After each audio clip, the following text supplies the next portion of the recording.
நான் கேட்டேன், எனக்கு சொன்னார், என்னிடத்தில் சொன்னார். இந்த கருத்து வரக்கூடிய சமயத்து அது மாதிரி ஹத்தசனா அக்பரனா அது மாதிரியான வாசகத்தை போட்டு அவர் சொல்லணும்னு புகாரி சொல்றாங்க. இதுல ஹதீஸ் குறை உசூல்ல புகாரியுடைய ஷர்த்து கடுமையா இருந்தாலும் அதை எல்லாரும் ஏத்துக்கல. ஏத்துக்கிறதுனாலதான் முஸ்லீமையும் சஹீஹ்னு ஒத்துக்கிட்டாங்க. முஸ்லீம் நூலை இல்லாட்டி சஹீஹ் இல்லைன்னு இருப்பாங்க. உலக மக்கள்லாம் சேர்ந்து எல்லா அறிஞர்களும் சேர்ந்து முஸ்லீம் நூலை என்ன பண்றாங்க, சஹீஹ்ங்கறாங்க. அதுல இப்படித்தான் வரும், இப்ராஹிம் வழியா இஸ்மாயில், மூசா வழியா முஸ்தபான்னு வரும்.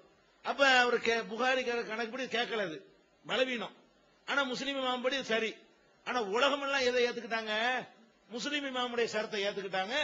புகாரி இமாமுடையது கொஞ்சம் சிறப்பானதுன்னு வேணா சொல்லலாம், கூடுதலா பார்த்திருக்கிறாரு.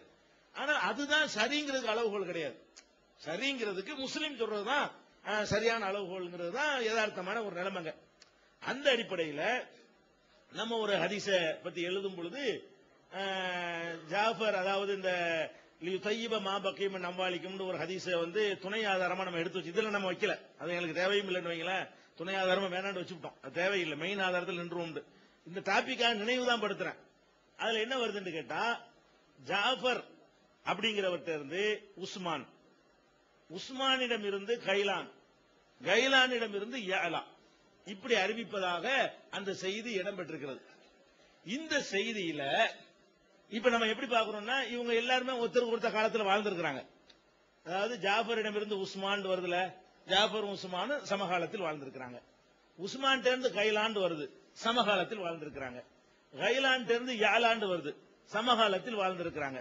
பிளஸ் நம்பகமானவங்களாம் இருக்கணும். சமகாலத்தில் டூப்பு பெருவழியா இருந்தா கேட்காம கேட்டா வரல, சமகாலத்தில் இருக்க வேண்டும். அவங்க ரெண்டு பேரும் யார்கிட்ட இவர் கேட்டேன்னு சொல்றாரோ அவர் நம்பிக்கைக்குரியவராக இருக்க வேண்டும். மூணாவது, இடையில ஒரு ஆளை உருவிட்டு அறிவிக்கிறவர் அவர் இருக்கக்கூடாது. கரெக்டா தான் சொல்லுவார் அவர். எப்படிப்பட்டவரா இருக்கனே, இப்ப என் வழியாக ஒரு செய்தியை நீங்க கேட்டுப்பட்டு நீங்க ஒரு ஆள்கிட்ட சொல்றீங்க, அவர் நானே சொன்னதா சொல்லக்கூடாது. என் வழியாக நீங்க கேட்கறீங்க, நீங்க போய் நான் சொன்னதாக சொல்றீங்க. அவர் என்ன பண்றாரு, நடுவுல உள்ள ஆளை விட்டுறாரு, பிஜே சொன்னாருங்கிறார், இவர் கேட்காமலே. இந்த கோளாறு உள்ளவர் என்று அறியப்பட்டிருக்க கூடாது. இப்படி இருந்தால் அதை நம்ம அவங்க கேட்டார்னு ஒத்துக்கலாம் அப்படிங்கிறார் முஸ்லிம் இமாம். இப்ப முஸ்லிம் இமாம் அடிப்படையில் நம்ம அந்த ஹதீஸ் சரின்னு நம்ம எழுதியிருந்தோங்க. அவர் அதை மறுக்கிறதுக்காக வேண்டி இந்த நிலை இதை சொல்றாரு. என்ன சொல்றாரு, சமகாலத்தில் இருந்தால் மட்டும் பத்தாது, அது சரிதான், முஸ்லிமுடைய இமாம் சொல்வதும் சரிதான் சொல்லி இருக்கிறார்கள், அதெல்லாம் குறிப்பிடுறாரு. ஆனாலும் இது எப்ப சரி தெரியுமா, நீங்க அந்த விதியை ஒழுங்கா புரிஞ்சுக்கல. இது எப்ப சரி என்று சொன்னால், வேற ஒரு அறிஞர் யாராவது அவங்க ரெண்டு பேரும் கேட்கலன்னு சொல்லாத வரைக்கும் தான். வேற ஒரு ஆள் கேட்கலன்னு சொல்லிவிட்டாரையானால் அவங்க சமகாலத்தில் வாழ்ந்தாலும் ஏத்துக்க கூடாது. சமகாலத்தில் வாழ்ந்து கேட்காம இருக்கலாம்ல. மதுரையில் உள்ள 50 பேர் நீங்க ஒருத்தர் சந்திச்சிருப்பீங்களா? ஒரே ஊர்ல கூட வாழ்ந்திருப்பீங்க, ஒரே காலத்தில் கூட வாழ்ந்திருப்பீங்க. அவன் காஜிமரத்தில் உள்ளவனுக்கு தெக்குவாசக்காரன் தெரியாது, இருக்குமா இல்லையா? அது மாதிரி எவ்வளவோ இருக்கு. அதனால என்ன செய்யுது, கேட்கலன்னு ஒரு ஆதாரத்தோட ஒருத்தர் ப்ரூவ் பண்ணி விட்டால் ஒரு அறிஞர், அப்ப இந்த ரூல் கிடையாது அப்படின்னு சொல்லிட்டு அதை அவர் மறுக்கிறார். எப்படி மறுக்கிறாரு, பைஹகி இமாம் அவர்கள் இதே செய்தியை ரெண்டு வழியில் அறிவிக்கிறார்கள். ஒன்னு, ஜாஃபரிடம் இருந்து கைலான் என்பவர் அறிவிப்பதாகவும், இன்னொன்னு ஜாஃபரிடம் இருந்து உஸ்மான், உஸ்மானிடம் இருந்து கைலான் அறிவிப்பதாகவும் வந்திருக்கிறது. அப்ப ஒரு இதுல ஜாஃபரும் கைலானும் வர்றாங்க அடுத்தடுத்து. ஒரு இதுல ஜாஃபர்கிட்ட இருந்து உஸ்மான், உஸ்மான் இருந்து கைலான் வருது. அதுக்கு அவர் பதில் சொல்றாரு, ரெண்டு விதமா பைஹகி அறிவித்திருக்கிறார்கள். இதுல என்ன தெரிகிறது, நடுவுல ஒரு ஆள் நுழைக்கு இருக்கிறாரு உள்ள, அதை யாரும் நீக்கிவிட்டாங்க. யாரு, உஸ்மான் இருக்கிறார், அவர் பலவீனமானவர். உஸ்மான் என்பவர் பலவீனமான ஒரு ஆளு, அவரை அதை பின்னாடி உள்ளவங்க யாரும் நீக்கிவிட்டு அறிவிச்சுட்டாங்க. நடுவுல உள்ள பலவீனமான ஆளை உருவிட்டா சரியாகி போயிருமோ அப்படின்னு சொல்வதற்கு அவர் என்ன வாதம் வைக்கிறார் கேட்டா, பைஹகி இமாம் இதை அப்படி சொல்லிவிட்டார்கள் ஒரு பாயிண்ட் வைக்கிறார். இது இந்த அடிப்படையே தப்பு. அவர் அப்படியே அப்படி இல்ல, அவர் சொல்றபடிலாம் இல்ல. பைஹகி இமாம் கசர இஸ்னாதுல குறைச்சி அறிவிக்கிறாங்க. குறைச்சி அறிவிக்கிறாங்கன்னு அதுக்கு விட்டுணும்னு அர்த்தம் கிடையாது. 3 பேர் அறிவிக்கல, 2 பேரை அறிவிக்கிறாங்கன்னு அர்த்தம். நடுவுல ஒரு ஆள் விட்டு போச்சுன்னு அர்த்தம் வராது. அந்த அர்த்தம் இல்லைங்கிற நான் தனியா நிறுவுறேன். அதுக்கு ஆதாரங்கள் வச்சிருக்கிறேன். இந்த கசர பீஸ்லாதி வந்தா அதுக்கு என்ன மீனிங், அதே மாரிபத்து சுனன்ல பைஹக்கி இமாமே அதுக்கு என்ன வழக்கம் தர்றாருங்கிறது இருக்குது. அவங்க சொல்ல அர்த்தம் இல்ல. அதே நேரத்தில் இது ஒரு இது அவர் என்ன கேட்கிறாருன்னா, சரி நீங்க சொன்னது நாங்க ஏத்துக்கிட்டோங்கிறாரு. இப்ப இது இல்லைன்ட்டாரு. இப்ப என்ன சொல்றாரு, நீங்க சொன்னீங்களா இல்ல சமகாலத்தில் வாழ்ந்தா போதும்ல, இது தப்பு, இதை நான் ஒத்துக்கிட்டேன். சமகாலத்தில் இருந்தாங்க ஜரீருங்கிறவரு அபு இஸ்ஹாக் என்னஞ்சாங்க சமகாலத்தில் இருந்தாங்க. இவர் 85ல பிறக்கிறாரு, அவர் 129ல மரணிக்கிறாரு. 85ல பிறந்த ஒருத்தர் 129ல மரணித்தவரை பார்க்க முடியும் சமகாலம். அதனால உங்க உசூலுக்கு சரியா இருக்கு, எங்க உசூலுக்கு தப்பு தான், இது தப்புன்னு நான் ஒத்துக்கிறேன். இவர் நம்ம சொன்னால மனசாட்சிப்படி ஒத்துக்கல, அப்படித்தான் ஒரு வாரத்துக்கு தான் ஒத்துக்கிறாரு. அவர் வாரத்துக்கு ஒத்துக்கிட்டாரு. சரி ஒத்துக்கிட்ட பிறகு இப்ப என்ன அவர் கேட்கிறாருன்னு கேட்டா, சரி உங்க நிலைக்கு நான் வந்துட்டேன், இது இல்ல வாபஸ், இது வாபஸ் வாங்கிட்டேன். உங்க நிலைமைக்கு நான் வந்துட்டேன். என்ன வந்துட்டேன், சந்திச்சாலே போதும் நிலைக்கு வந்துட்டேன். அவர் சொல்றாரு ஜரீர் அபு இஸ்ஹாக் வந்துருச்சுல, ஒரு காலத்தில் இருந்த சரி சமகாலத்தில் வாழ்ந்திருக்கிறாங்கல்ல, அது போதும் எங்களுக்கு. 2 பேரும் நல்ல ஆளுக்க, குறை இல்லாத ஆளுக்க, தத்லீஸ் இல்லாத, அதாவது நடுவுல ஒரு ஆள் உருவிட்டு அறிவிக்கிறாள் இல்ல, அப்படிங்கிற ஒரு அடிப்படையில நீங்கள் எதை சொல்கிறீர்களோ அதை நான் ஏத்துக்கிறேங்கிறார் அவரு. ஏத்துக்கிட்ட பிறகு இப்ப வாங்க, இப்ப எப்படி நீங்க குறை சொல்லுவீங்க, நிலைவாட்ட மாத்திக்கிட்டார்ல, அவருடைய நிலையும் என் நிலையும் ஒன்னாயி போச்சு அப்படின்னு சொல்லி உங்க வாதப்படி நீங்க எப்படி அதை பலவீனம்பீங்க, இடையில ஆள் விட்டுச்சுன்னு எப்படி சொல்லுவீங்க, மாத்திக்கிட்டாருன்னா வைக்கலாம். மாத்திக்கிட்டாருன்னா அதுல என்ன செய்யக்கூடாது, நம்ம கொஸ்டின் கேட்க கூடாது, நம்ம நிலைக்கு அது வந்துட்டார். இப்ப ஏன் நிலைப்படி அதை வைக்கலாமான்னு கேட்டா, ஏன் நிலையில இன்னும் கொஞ்சம் தெளிவு இருக்கிறது, விஷயம் இருக்கிறது. என்ன விஷயம் என்றால், அவங்க கேட்கவில்லை என்பதை வேற அறிஞர்கள் திட்டவட்டமா காரணத்தோட உறுதிப்படுத்தி இருப்பார்களேயானால் சமகாலம் பத்தாது என்பதையும் சேர்த்துக் கொள்ள வேண்டும். பைஹக்கில் அப்படி இல்லை, இதுல அப்படி இருக்குது. எப்படி இருக்குது, அதாவது ஹர்மலா, சஹ்னூன், யூனுஸ், பஹர் இப்னு நஸ்ர் வகைருஹும் மற்றும் பலர், இவ்வளவு பேரும் சொல்கிறார்கள். என்ன சொல்கிறார்கள், ஜரீருக்கும் அபு இஸ்ஹாக்கும் நடுவுல ஹசன் இப்னு உமாரான்னு ஒருத்தரை சொருவி சொல்றாங்க. இத ஆய்வு பண்ணி ஒரு அறிஞர் சொல்கிறாரு, இந்த இவ்வளவு நல்ல ஆட்க ஹுஃபால்கள், இவங்கெல்லாம் கரெக்டா செய்திகளை அறிவிக்கக்கூடியவங்க, இவங்க அறிவிச்ச செய்திகள்ல இந்த ஆள் வழியாகத்தான் அவர் கேட்டிருக்காரு, நல்லா தெரியுது என்று சொல்லி லம் யஸ்மான்னு சொல்றாரு. பாயிண்ட் என்ன தெரியுமா, கேட்கலங்கிறார். பைஹக்கி விஷயத்துல அப்படி இல்ல. பைஹக்கி விஷயத்துல அவர் 3 பேரை போட்டு அறிவிச்சிருக்காரு, இவர் 2 பேரை போட்டு அறிவிச்சிருக்காருன்னு வந்திருக்கு. கேட்கலன்னு ஒண்ணு ஜட்ஜ்மெண்ட் பண்ணல பைஹக்கி. இங்க என்ன மேட்ரு, இங்க மேட்ரு என்னன்னு கேட்டா லம் யஸ்மாங்கிறாரு. அதை மட்டும் சொல்லல, இந்த கோளார பண்ணுனதே சுலைமான் வேற கண்டுபிடிச்சு வர சொல்றாரு. இது லம் யஸ்மான்னு சொல்றாரு. இந்த கோளார சொன்னது யாரு, அபுதாவுடைய ஷேக் இருக்கிறாரு, சுலைமான் தான் பண்ணிவிட்டாரு. ஏன் சுலைமான் சொல்றாரு, இந்த சுலைமானுடைய இடத்துலதான் யாரெல்லாம் வர்றா, சுலைமானுக்கு பதிலாக ஹர்மலா அறிவிக்கிறாரு, அவர் இதுல நடுவுல ஆள் வருது. சுலைமான்ங்கிற இடத்துல பஹர் வர்றாரு, இங்க நடுவுல 2 பேருக்கு மத்தியில அபு இஸ்ஹாக்கு ஜரீருக்கு மத்தியில ஆள் வருது. இந்த சுலைமான்ங்கிற இடத்துல ஹர்மலா என்ன மாதிரி பேர்கள் புதுசு புதுசா, சஹ்னூன் வர்றாரு, அவரும் அது மாதிரி இருக்கிறாரு, யூனுஸ் வர்றாரு. இப்ப அவர் பாக்குறாரு, இந்த 4 பேரும் வைட்டான ஆள்க, இந்த 4 பேரும் சொல்லும் பொழுதெல்லாம் ஜரீரு, ஹசனு, அபு இஸ்ஹாக்குங்கிறாங்க. இந்த பர்டிகுலர் இதே ஹதீஸுக்கு வேற ஹதீஸ் சொன்னா கூட அந்த ஹதீஸை கேட்கல, இந்த ஹதீஸை கேட்டான்றலாம். சேம் இந்த ஒரு ஹதீஸுக்கே என்ன சொல்றாங்கன்னு கேட்டா இப்படிதான் அறிவிச்சிருக்கிறாங்க. யோசிச்சு பார்த்து ஆய்வு பண்ணி அவர் சொல்றாரு. அதை இப்னு ஹஜர் அக்செப்ட் பண்றாரு, ஏத்துக்கிறார், மறுக்கல. அது இல்லத்துன் மாலூலுங்கிறாரு. அது மறைவான நிறைய பேர் கவனிக்காத ஒரு குறை, கவனிக்காம விட்டுட்டாங்க, அதான் ஹபியான்னு அர்த்தம். அந்த மாதிரி ஒரு குறைபாடு இருக்குன்னு அவர் சொல்றாரு. இதுக்கு பொருந்துமா, இது எங்க வீதி அதே தான், எங்க ரூலுக்கும் எங்க வேண்டாவாத்துக்காக சொல்லல. இப்படி கேட்கலன்னு ப்ரூவ் செய்யப்பட்டால் ஒரே காலத்தில் வாழ்ந்து 10 தான் நாங்க சொல்றோம். 2 பேரும் ஒரு காலத்தில் வாழ்ந்திருக்கிறாங்க, கேட்கவில்லை என்று உறுதி செய்யப்படுகிறது தக்க காரணங்களோட.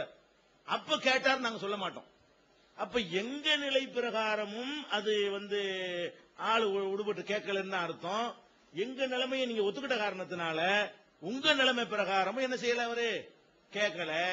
2 பேர் நிலை பிரகாரமும் அது பலவீனம். பிடிவாதத்துக்காக வேண்டி எங்க நிலைக்கு நாங்க எல்லாம் பேசல. எங்க நிலை உங்க நிலை 2 நிலைப்படி பார்த்தாலும் அது வந்து இஸ்ஹாக் கிட்ட இருந்து ஜரீர் கேட்க கிடையாது. அது ஒரு அறிஞர் ஆய்வு பண்ணி காரணங்களோட உறுதி பண்ணி சொல்றாருங்கும் போது அதை ஏத்துக்கிறது என்பதுதான் சரியான. பைஹக்கி விஷயத்துக்கு சொன்னதை விட கடுமையான வார்த்தைகளும் தக்க காரணங்களோடும் இது வந்து என்ன செய்யப்பட்டிருக்கு, நிறுவப்பட்டிருக்குங்கிறதுனால சொல்றோம். இப்ப என்ன பாயிண்ட், அது கூட முக்கியம் இல்ல. பாயிண்ட் என்னன்னு கேட்டா, இதுதான் இதுக்கு தான் நம்ம வந்தோமா? நான் திருப்பி நான் வர்றேன். எதுக்கு நம்ம வந்திருக்கிறோம்? எதுக்கு இவ்வளவு மனஸ்தாபங்கள், இவ்வளவு பிரச்சனைகளுக்கு எது காரணம்? இதுதான் காரணம். அதிகப்படியான நாங்கள் எங்களுடைய 25 வருஷ பொது வாழ்க்கையில அதிகப்படியான திட்டு வாங்கின ஒரு மேட்ரு இதுதான், எல்லா தரப்புலையும் இல்லையா? அது மாதிரியான ஒரு விஷயத்தை வரும் பொழுது நாங்க அவ்வளவு பாரதூரமான பயங்கரமான ஒன்னா இருந்தா நீங்க என்ன செய்யணும்? சின்ன பாம்பா இருந்தாலும் பெரிய கம்பை கொண்டு அடிக்கணுமா இல்லையா? போட்டி எங்களை அடிச்சு ஒண்ணும் இல்லாம ஆக்கிருக்கணுமா இல்லையா? நீங்க இருந்தா என்ன பண்ணிருக்கணும்? என்ன மேட்ரு நீங்க சொல்றீங்க? என்ன விளையாடுறீங்களா? இந்த பார் 1, இந்த 2, இந்த 3, இந்த 4 ஒண்ணு கூட வரலையேங்க. இன்னும் இவ்வளவு நேரம் ஆச்சு, முடிய போகுது. கொடுத்த பொருளுக்கு திரும்ப திரும்ப வருஷம் கொடுக்கணும். இதான எழுதி கொண்ட ஒப்பந்தத்தில் அப்படித்தானே போட்டிருக்கிறோம் தலைப்பு. வேற ஏதாவது தலைப்பு போட்டிருக்கோமா? ஒரே ஒரு சிங்கிள் தலைப்புங்க. 4 தலைப்பு உள்ள வரலைகள் எல்லாம் என்னென்னமோ பாயிண்ட் அடிச்சு விட்டு வாதிட்டு போறான். ஏதோ அவன் தரப்பு என்னதான் சொல்லிட்டு போறானா இல்லையா? அது சரியோ தவறோ, அவன் பாட்டுக்கு 10, 20 சொல்லிவிட்டு அவன் பாட்டு அடிச்சுட்டு போறான்.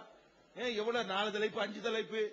இது என்ன சிறுக்குல உள்ள? நான் கேட்கிறேன், சிறுக்க நியாயப்படுத்துறவன்ட்ட கூட அவனுக்குன்னு சில அது ஏற்றுக்கொள்ள தகாதா இருந்தாலும் ஏற்றுக்கிறது மாதிரி சில பேர் நம்பக்கூடிய வகையில சிலதை சொல்றானே, அப்படி கூடவா உங்களுக்கு இல்ல? அப்படி கூட இல்லை. ஒரு பேச்சுக்கு, அதாவது உண்மைக்கு இல்லாட்டா கூட பேச்சுக்கு எந்த அவருங்க அப்படின்னு சொல்வதற்காவது ஏதாவது இருக்குதா? ஏன் இப்படி ஒரு நிலைமை நான் கேட்கிறேன். ஏன் நம்ம வந்து இப்படி சிந்திக்க மாட்டோங்கிறோம்? சரி, தெளிவா கிடைக்கல, நம்ம என்னத்துக்கு நம்ம வீட்டு மார்க்கமா? கிடைச்சே சொல்லிட்டு போகணும். இருக்கிற கையில மடியில போட்டு சொல்றது நம்ம வேலை? இருக்கிறத எடுத்து சொல்லிட்டு போறது வேலையா? நம்மளா கையில மடியில உண்டாக்கி சொல்றது நம்ம வேலையா? உண்டாக்குறதுக்கா நம்ம வந்திருக்கிறோம். இதை விளங்கி கொண்டோமே ஆனால் பிரச்சனையே தீர்ந்துருச்சு, ஒண்ணுமே கிடையாது.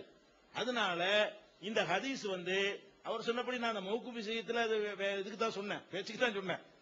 ஆசிமுல் அவராவது பண்ணி சொல்லல, அது உண்மையை தான் நானே சொன்ன விஷயம் தான். அது காரணத்தையும் சொன்னேன். இந்த கிரவுண்ட்ல தான் அவர் குறை சொல்லப்பட்டிருக்கிறாரு அப்படின்னு காரணத்தை நான் விலைக்கு தான் சொன்னேன். ஒரு பேச்சுக்கு அப்படி வச்சு கொண்டீர்களே ஆனால் அதனால எங்களுக்கு ஒன்றும் பாதிப்பு இல்லை. இதுக்காக வேண்டி நாங்க அதை பதில் சொல்லாம இருக்கணுங்கிற அளவுக்குள்ள ஒரு மேட்ரு இல்லைங்கிறதுக்கு தான் நான் அதை சொன்னேன். அதனால அதையும் வச்சுக்கிட்டீங்கன்னா 5, அதை வந்து ஃபார்மாலிட்டிக்கு சொன்னு வச்சுக்கிட்டீங்கன்னா 4 பலவீனங்கள் சந்தேகத்துக்கு இடம் இல்லாமல் உங்க நிலைப்பாட்டுப்படியும் எங்க நிலைப்பாட்டுப்படியும் நீங்கள் இப்ப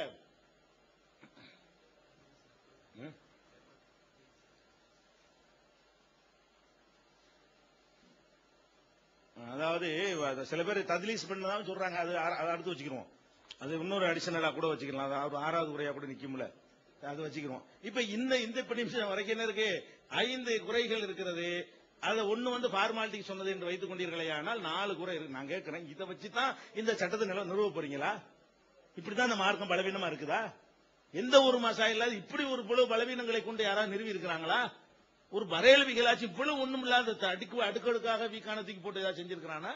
ஒரு மதகுபவாதியாவது இப்படி ஒண்ணுக்கும் இல்லாம இப்படி ஒண்ணு கொண்டாந்து இதான் உள்ளதுல சரியானது சொல்லி உள்ளதுல சரியானது இப்படி இருந்தா ஃபர்ஸ்ட் வைக்கிறது இப்படி இருந்தா மத்த எப்படி இருக்கும்? நான் கேட்கிறேன் என்ன தெரியுமா? முதல்ல எதை வைப்பாங்க எப்போதுமே? எது வலுவா இருக்குதோ எதை வச்சவன அப்படியே டவுன் ஆகும் அதுதானே யாருமே எடுத்து வைப்பாங்க. முதல்ல தேர்வு செஞ்சு அப்படி வைக்கக்கூடியதுலயே இப்படி இருந்தால் நமக்கு தெளிவா தெரியுது இதுக்கு எந்த சான்றும் கிடையாது. அதாவது கொடுத்த பொருளுக்கு கொடுக்க சொல்லி அல்லாஹ்வோ ரசூல சொல்லவே கிடையாது, அடிச்சு சொல்லுவோம். அதுல எந்த ஒரு மாற்றமும் கிடையாது. அதை எடுத்து நிரூபிக்காத வரைக்கும் நாங்க சொன்னது நிரூபணமாகி விட்டது. இது துணையாக அந்த ஒப்பந்தத்திற்காக வேண்டி 10 மணி வரைக்கும் என்ன செய்ய வேண்டியிருக்கு, போக வேண்டி இருக்குன்றதான் எல்லாரும் வழங்கி உட்கார்ந்துட்டு இருக்காங்க. எனக்கு அப்படித்தான் நினைக்கிறேன், எல்லாரும் அப்படித்தான் வழங்குறதாக. சரியா? அதனால நீங்க வந்து அத வாதங்களை வைங்க, காரணங்களை சொல்லுங்க, நிரூபிங்க. நீங்க சொன்ன சரியா இருந்தா நம்ம ஏத்துக்கிட்டு அழகா என்ன செய்வோம், வருஷம் நம்மளும் கொடுப்போம், வாங்குவோம். அவ்வளவுதான். பிஸ்மில்லாஹிர் ரஹ்மானிர் ரஹீம். அன்புக்குரிய சகோதரர்களே, நேரம் மிக நெருங்கிக் கொண்டிருக்கிறது. இன்னும் எவ்வளவு நேரம் இருக்குது? இன்னும் எவ்வளவு நேரம் இருக்கு? 10 மணிக்கு 50 நிமிஷம். இன்னும் 50 நிமிடங்கள் தான் எஞ்சிருக்கின்றன. இந்த நிமிடத்தில் இதில் பதில் சொல்வதற்கு நாம முனைகிறேன். இருந்தாலும் சுருக்கமா சொல்றேன். நீ இதையே இன்னும் நீட்டிக்கொண்டு சொன்னால் நீட்டிக்கொண்டே போகலாம். ஏன்னா நீட்டிக்கொண்டே போகலாம். பதில் என்று நாம இதுக்கு தெளிவான எல்லாரும் எடுத்திருக்கக்கூடிய முடிவை தான் நம்ம சொல்றோம். இப்பொழுது என்ன சொன்னார்கள் அப்படின்னு கேட்டா, ஜரீரிடமிருந்து அபூ இஸ்ஹாக் என்பவரிடமிருந்து ஜரீர் கேட்கவில்லை என்று யார் சொல்லியிருக்கிறார்? இப்னுல் மவாக் என்பவர் சொல்லியிருக்கிறார். அதற்கு அவர்கள் கேட்கவில்லை என்பதற்கு எடுத்து வைக்கக்கூடிய ஆதாரம் என்ன அப்படின்னு கேட்டா, அதாவது இவர்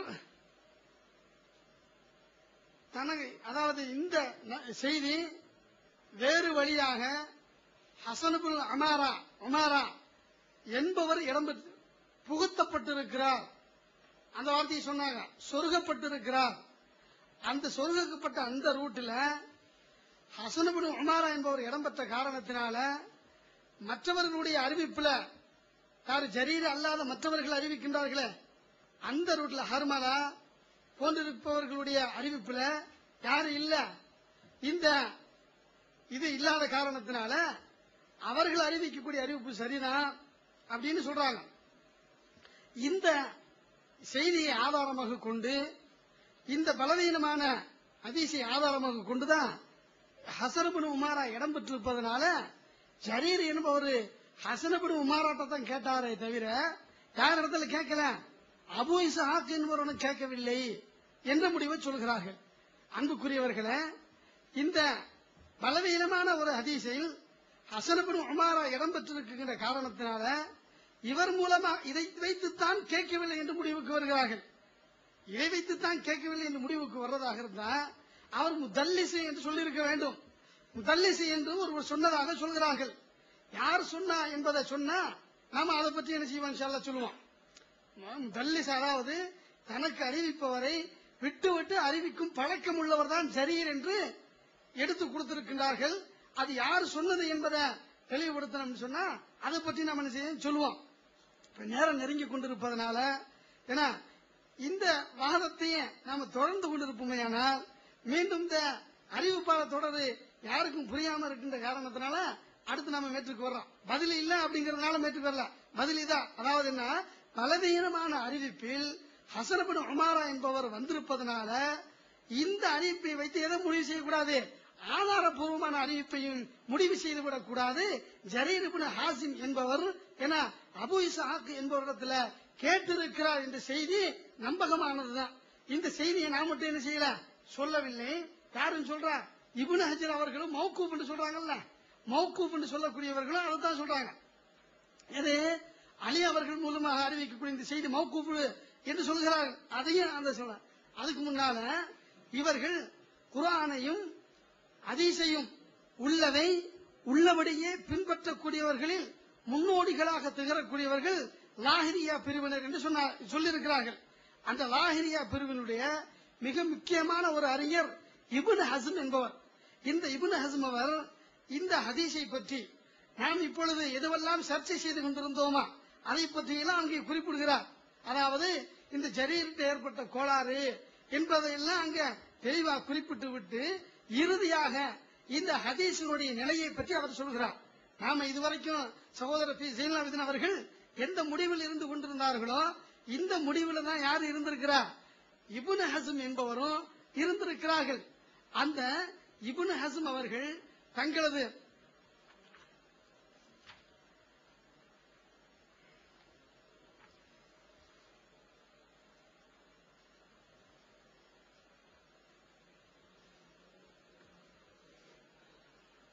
ثم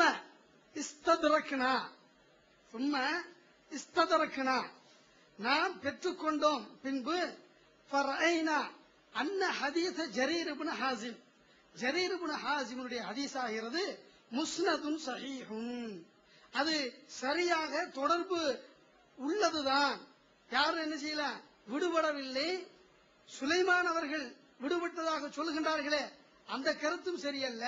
முஸ்னதுன் சஹீஹுன் லா யஜூஸு ஹிலாஃபுஹு, இந்த செய்தி இருக்கிறதே இந்த செய்தியை இதற்கு மாற்றம் செய்வது முடியாது என்று சொல்லிவிட்டு அடுத்து சொல்கிறார் بأن الاعتلال فيه بأن عاصم بن ضمرة أو أبا إسحاق أو جريرا இவர்களில் ஹல்லத் இஸ்னாதுல் ஹாரிதி இர்சால ஆசிம் ஆசிமுடைய இந்த அதாவது அலி அவர்கள் அறிவித்ததாக வந்திருக்கக்கூடிய அந்த செய்தியோட ஒன்றோடு கலந்து விட்டதாக சொல்கின்றார்களே, இப்படியெல்லாம் கலந்ததாக வைத்துக் கொண்டாலும் அதனால நமக்கு எந்த இடையூறும் அல்ல. இப்படி கலந்ததாக கருதுவது அல்லது லா யஜூசு, இத அனுமதிக்க முடியாத ஒரு கற்பனை என்று என்ன செய்கிறார் சொல்கிறார். இப்ப ஹாரிஸ் வந்திருக்கிறார் என்ன, அதை பற்றி நாம கவலைப்பட வேண்டியதில்லை. வேறு சிலர்கள் சொல்றாங்களே, ஹர்மலா என்பவர்கள் மற்றவர்கள் எல்லாம் அலி அறிவித்ததாக சொல்கின்றார்களே, அந்த செய்தியும் நாம பொருட்படுத்த வேண்டிய அவசியம் இல்ல. ஜரீர் என்பவர் என்ன ஜரீரும் சிகத்தும், ஜரீர் நம்பகமானவராக இருக்கிறார். நம்பகமானவராக இருக்கின்ற காரணத்தினால அவர் எதை சரியாக சொல்லி இருக்கின்றாரோ அது லாசிமுன், அதை எடுத்துக் கொள்வது கட்டாயமாகும் என்ற செய்தியை செய்யறாங்க சொல்றாங்க. இப்ப இந்த ஹதீஸை இப்னு ஹஸ்ம் அவர்கள் விளக்குகின்ற பொழுது என்ன செய்யறாங்க, இது ஆதாரபூர்வமான ஹதீஸ் தான், ஸல்லல்லாஹு அலைஹி வஸல்லம் அவர்கள் சொன்னார்கள் என்றுதான் நம்ப வேண்டும். ஜரீர் ஒரு நம்பகமானவர், இவர்கள் கூறுவது போன்று விட்டு விட்டு அறிவிக்கக்கூடிய பழக்கம் அல்லவர் அல்ல என்ற செய்தி என்ன செய்யறாங்க சொல்றாங்க. ஒரு வாதத்திற்காக மௌகூஃப் என்பதை சரி என்று ஒத்துக்கொண்டார். மௌகூஃப் என்பதை சரி என்று ஒத்துக்கொண்டார். சரி என்று ஒத்துக்கொண்டதற்கு பிறகு மௌகூஃப் தான் சரி என்று வாதத்துக்கு ஒத்துக்கிறோம். அப்படி ஒத்துக்கொண்டதற்கு பிறகு நாம் ஒரு செய்தி இங்க சொல்கிறோம். ஏன்னா அதாவது ஒரு செய்திய ஒட்டுமொத்த சமுதாயமும் செய்து வந்தால் அதை நாம என்ன செய்யணும், மாற்று கருத்து இல்லாம செய்து வந்தா அதை நாம் ஒப்புக்கொள்ள வேண்டும் என்ற கருத்தை இவர்கள் திருமறையின் தோற்றுவாய் என்ற நூலிலே குறிப்பிட்டிருக்கிறார்கள். திருமறையின் தோற்றுவாய் என்கிற நூலை என்ன சொல்லி இருக்கிறாங்க அப்படின்னு கேட்டா, அல் ஃபாத்திஹா அத்தியாயம் குர்ஆனின் முதல் அத்தியாயம் என்று நான் நம்புகிறோம். எவ்வாறு நம்புகிறோம் என்றால், ஒட்டுமொத்த சமுதாயமும் ஒருவர் கூட மாற்று கருத்து கொள்ளாமல் இது குர்ஆனின் முதல் அத்தியாயம் என்று முடிவு செய்து அடுத்த தலைமுறைக்கு அறிமுகப்படுத்துகின்றனர். இதனாலதான் இந்த வலிமையான சான்றின் மூலம் மட்டுமே இதை பற்றி முடிவு எடுக்க வேண்டும் என்று ஒரு செய்தியை சொல்றாங்க.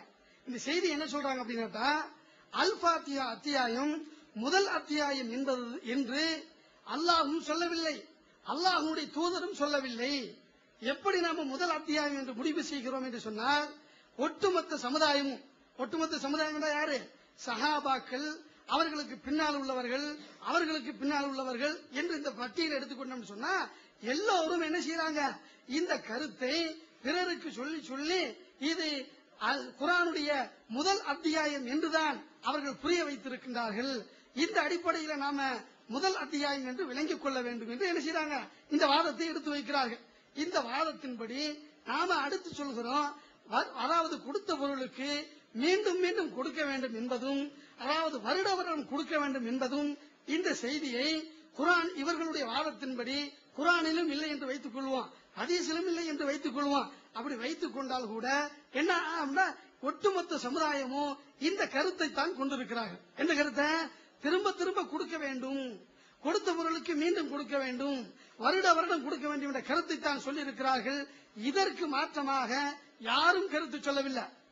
இப்ப நம்ம சொல்லக்கூடிய இதைத்தான் என்ன செய்யறாங்க அப்படின்னா, யாரு, இப்னு ஹஸ்ம் அவர்கள், இவர்கள் குர்ஆனை உள்ளதை உள்ளபடி பின்பற்றுவார்கள் என்று சொல்கின்றார்களே, அவர்களும் கூட இந்த செய்தியை சொல்கிறார்கள். என்ன சொல்கிறார்கள் அப்படின்னா, நபிகள் நாயகம் ஸல்லல்லாஹு அலைஹி வஸல்லம் அவர்கள் வருடா வருடம் அதாவது ஆள் அனுப்பி வைத்திருக்கின்றார்கள். இது ஆள் அனுப்பி வைக்கின்ற பொழுது கடந்த வருடத்தில எடுத்து ஜக்காத் எடுத்த பொருளுக்கு மீண்டும் ஜக்காத் எடுக்க கூடாது என்று சொல்லி அனுப்பவில்லை. பொதுவாக அனுப்பி வைத்த காரணத்தினால, அதாவது முன்னால் எடுத்த பொருளுக்கும் சரி எடுக்காத பொருளுக்கும் சரி அந்த பொருளுக்கு என்ன செய்யணும், ஜக்காத் எடுக்க வேண்டும் என்று என்ன செய்திருக்கிறாங்க இப்னு ஹஸ்ம் அவர்கள். அதாவது குர்ஆனையும் நபிமொழியையும் உள்ளதை உள்ளபடியே பின்பற்றக்கூடியவர்கள் என்று சொல்லப்பட்ட இப்னு ஹஸ்ம் அவர்களும் இந்த செய்தியை என்ன செய்யறாங்க சொல்றாங்க. அடுத்து இப்னு ஹஜர் அவர்களை பற்றி சொல்லுகின்ற பொழுது, இப்னு ஹஜர் அவர்கள் அதாவது மௌகூஃப் என்று சொல்லி இருக்கிறார்கள். அந்த இப்னு ஹஜர் அவர்கள் மௌகூஃப் என்று மட்டும் என்ன செய்யல சொல்லவில்லை, இன்னொரு செய்தியும் சேர்த்து சொல்றாங்க. என்ன சொல்றாங்க அப்படின்னா, இந்த மௌகூஃப்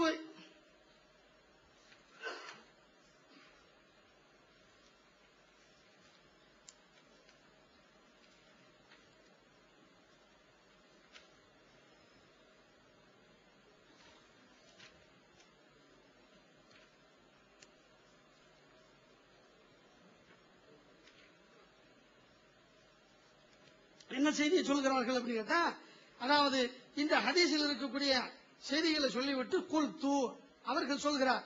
யாரு? இப்னு ஹஜர் சொல்கிறார், ஹதீஸு அலியின், ஹதீஸ் அலியினுடைய அந்த ஹதீஸ்ல லா பஸ பி இஸ்னாதிஹி, அதாவது ஸல்லல்லாஹு அலைஹி வஸல்லம் அவர்கள் வரைக்கும் என்ன மௌகூஃப் என்பதுல உறுதி. இப்னு ஹஜருடைய மௌகூஃப் என்பதுல எந்த குறையும் இல்ல. ஆனா லா பஸ பிஹின்னு சொன்னது எதுலன்னா, நபிகள் நாயகம் ஸல்லல்லாஹு அலைஹி வஸல்லம் சொன்னதாக வருகிறது. அதுல லா பஸ பிஹி வல் ஆசாரு துதிலுஹு, சஹாபாக்கள் இதை நடைமுறைப்படுத்தி வந்திருக்கிறார்கள் அல்லவா, அது இதை உறுதிப்படுத்துகிறது. சஹாபாக்கள் செய்யறத நம்ம தனி ஆதாரமாக எடுத்து சொல்லல, துணை ஆதாரமாக அதாவது இது ஒரு முதன்மை ஆதாரமாக எடுத்து சொல்லவில்லை, துணை ஆதாரமாகத்தான் சொல்கிறேன். துதிலுஹு, இந்த அலியினுடைய ஹதீஸை அது வலுப்படுத்துகிறது.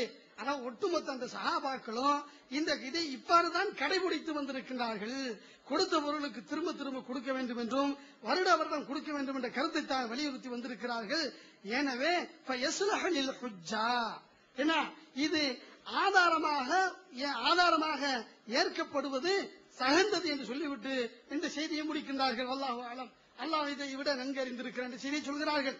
அடுத்து அதாவது இன்னும் சில அறிஞர்கள் குறிப்பிடுகின்ற பொழுது ஹதீஸ் கலையிலே ஈடுபாடு உள்ளவர்கள் இந்த ஹதீஸை ஆதாரபூர்வமானது என்பது முடிவுக்கு வர வேண்டும் என்று என்ன செய்யறாங்க சொல்றாங்க. யூசுப் கர்தாவி என்று பேர சொன்னா ஒத்துக்கிற மாட்டாங்க.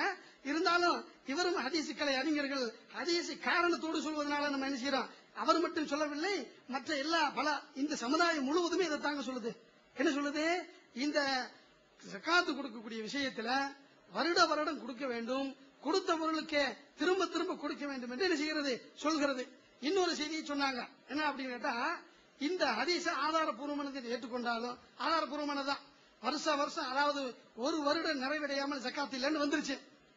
ஆனா இதிலிருந்து கொடுத்த பொருளுக்கு மீண்டும் கொடுக்க வேண்டுமா, அந்த கருத்து இதுல இருக்கிறதா அப்படின்னு கேட்டா, அந்த கருத்து இதுல இருக்கிறது, தெளிவாக இருக்கிறது. எவ்வாறு தெளிவாக இருக்கிறது அப்படின்னு சொன்னா, அதாவது இருந்தால் ஒரு வருடம் பூர்த்தி அடைந்தால் நீங்க என்ன செய்யுங்க, ஜகாத்து கொடுங்கள் என்று சொல்கிறார்கள். அதாவது இந்த ஷர்த் இருந்தால் இவ்வாறு செய்யுங்கள், உங்களிடத்தில் 1000 ரூபாய் இருந்தால் 25 ரூபாய் கொடுங்கள் என்று சொல்லப்பட்டா, எப்பொழுதெல்லாம் 1000 ரூபாய் இருந்து ஒரு வருடம் பூர்த்தி அடைகிறதோ அந்த நேரத்தில் நீங்கள் கொடுத்துத்தான் ஆக வேண்டும். உதாரணமாக அதாவது தொழுகை பற்றி சொல்லப்பட்டிருக்கிறது. தொழுகையில உதுவுனுடைய சட்டம் வருகின்ற பொழுது தொழுகைக்கு நீங்கள் சென்றால் நீங்க என்ன செய்யணும், உதுவு செய்து கொள்ளுங்கள் என்று அல்லாஹ் குறிப்பிட்டு காட்டுகிறான். தொழுகைக்கு எப்பொழுதெல்லாம் நாம் செல்கின்றோமோ அவ்வாறு செல்கின்ற பொழுதெல்லாம் என்ன செய்யணும், உதுவு செய்து கொள்ள வேண்டும். இது நம்ம எளிதாக புரிந்து கொள்ளக்கூடிய ஒரு விஷயம். அதுபோல ஜக்காத்து விஷயத்தில் எப்படி வந்திருக்கிறது என்றால், உங்களுக்கு 200 திர்ஹம் இருக்குமையானால் அதற்கு ஒரு வருடம் பூர்த்தி அடைந்து விட்டால் நீங்க என்ன செய்யுங்க, ஜக்காத்து கொடுங்க என்று சொல்லப்படுகிறது. இந்த அடிப்படையில இன்றைக்கு 200 திர்ஹம் இருந்தது, இதற்கு ஒரு வருடம் பூர்த்தி அடைந்து விட்டது, இன்றைக்கு நான் ஜக்காத்து கொடுத்து விடுகிறேன். 5 திர்ஹம் கொடுத்து விட்டால் எஞ்சி இருப்பது எத்தனை, 195. 195 இருக்கக்கூடியது மீண்டும் அன்றைய தினத்திலோ அடுத்த தினத்திலோ ஒரு 5 திர்ஹம் எனக்கு வருகிறது. அப்படி வந்தால் இந்த ஹதீஸை அப்படியே பொருத்தி பார்க்கலாம். உங்களுக்கு 200 திர்ஹம் இருந்தால் 200 திர்ஹம் வந்துருச்சா, வந்து அதற்கு ஒரு வருடம் பூர்த்தி அடைந்து விட்டால் அப்ப என்ன செய்யணும், மீண்டும் ஜக்காத்து கொடுக்க வேண்டும் என்ற இந்த செய்தியை நாம இந்த அரபில ஷர்த்து ஜவாப்னு சொல்லுவாங்க. ஷர்த்து இருக்குமே, ஆனால் அதனுடைய ஜஸா நிச்சயம் இருக்க வேண்டும். தொழுகைக்கு நீங்கள் சென்றால் பொது செய்து கொள்ள வேண்டும். அதே போன்று 200 திர்ஹம் இருந்து ஒரு வருடம் பூர்த்தி அடைந்து விட்டால் கொடுக்க வேண்டும். அது கொடுத்த பொருளுக்கும் திரும்ப கொடுக்க வேண்டும் என்பதை இது வலியுறுத்துகிறது என்பதை நாம தெளிவாக சொல்கிறோம். அடுத்து இன்னொரு சுருக்கமா இருக்கிறதுனால அடுத்தடுத்து இன்னொரு சான்றை எடுத்து வைக்கிறோம். இந்த சான்றை நாம் சொல்வதற்கு முன்பு இந்த செய்தியும் அபூதாவுதில் தான் இடம்பெறுகிறது. அபூதாவுத் அவர்கள் எவ்வாறு பதிவு செய்கிறார்கள் என்று சொன்னா, கராத்து ஃபீ கிதாபி அப்துல்லா இப்னு சாலிம், அப்துல்லா இப்னு சாலிமுடைய நூலிலே நான் படித்தேன் என்று சொல்லி ஒரு செய்தியை பதிவு செய்திருக்கிறார்கள். அந்த செய்தியில் அனிஸ் ஜுபைதி என்பவரிடமிருந்து கேட்டேன் என்று சொல்லி இந்த ஹதீஸை பதிவு செய்கிறார்கள். அந்த ஹதீஸில என்ன செய்தி வருகிறது சொன்னா, தனது செல்வத்திலிருந்து, நேரம் சுருக்கமாக இருப்பதனால சுருக்கமாக சொல்றேன். அதாவது இந்த தனது ஒருவன்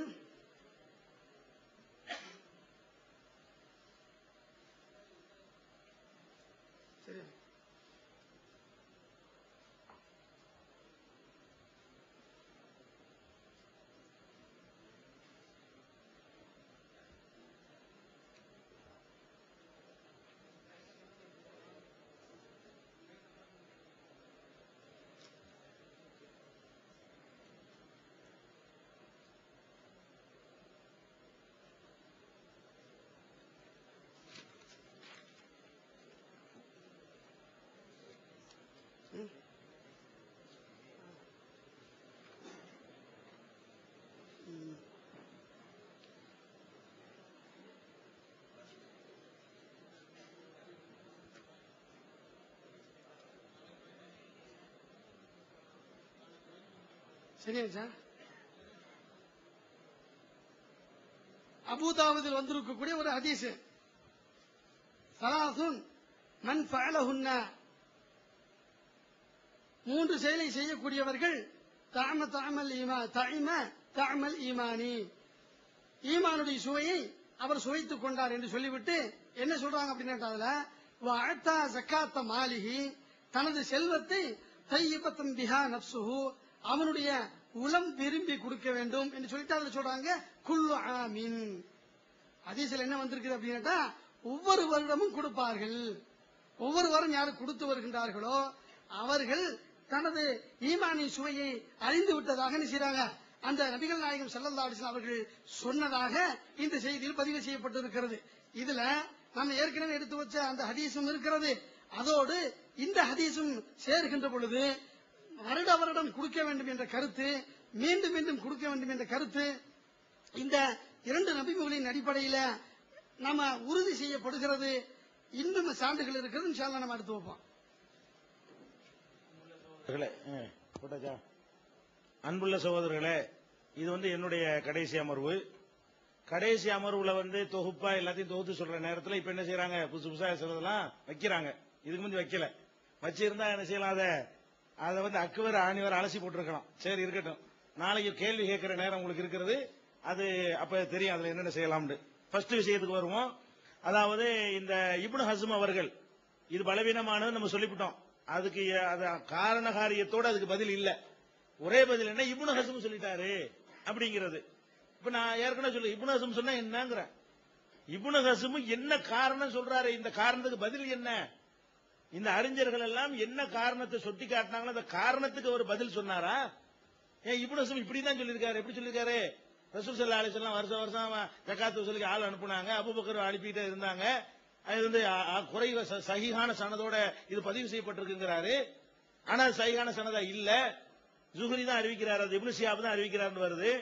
அவர் எப்படி ரசூலுல்லாஹ் காலத்தில் உள்ளது ஒரு சொல்லையாலும், அபூபக்கர் காலத்தில் உள்ளது அவர் எப்படி சொல்லையாலும், அதை கூட சஹீஹ்ங்கிறாரு. அதே இப்னு ஹஸ்ம் அதுக்கு அடுத்த பக்கத்திலேயோ முந்தின பக்கத்திலேயோ, ரொம்ப தள்ளி போக வேணாம், நீங்க எதை காட்டினீங்களோ அது பக்கத்துல அதுவும் இருக்கிறது. அது இப்னு ஹஸ்ம் சொல்லிட்டாருங்கிறது ஒரு பாயிண்டா? நான் இவ்வளவு காரணத்தை சொல்லி இவ்வளவு ஓட்ட இருக்குது, இவ்வளவு சரியில்லைன்னு நான் சொல்லிட்டு இருக்கிறேன்.